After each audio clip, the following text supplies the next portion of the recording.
Жұмыртқаны енді майға қуырмай дәл осылай пісіріп көріңіздер, өте пайдалы таңғы ас дайындаймыз. Мен керекті заттарымның барлығын әдеттегідей гиперанвардан тиімді бағамен алған болатын. Бізге осындай творожный сыр және де авокадо қажет болады.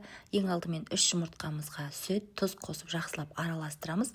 Салқын суға салып, газдың орташа отында шамамен 15-20 минут көлемінде қайнатып пісіреміз. Жұмыртқамыз піскенге дейін дәл осындай авокадоны алып, сыртын алып тастаймыз да, ішін осылай қасықпен алып, вилканың көмегімен жақсылап езіп дайындап аламыз. Сол аралықта біздің жұмыртқамыз да пісіп дайын болады. Піскен жұмыртқаны міндетті түрде лопатканың көмегімен дәл видеодағыдай жандарын осылай ашып алыңыздар. Сол кезде оңай алынатын болады. Ыңғайлы тарелкамызға саламыз. Көріп тұрғандарыңыздай жұмыртқамыз өте әдемі болып пісіп шықты. Жұмыртқаны енді майға қуыра бермей дәл осылай жасап көріңіздер. Өте пайдалы таңғы астардың бірі. Енді бізге осындай творожный сыр қажет болады.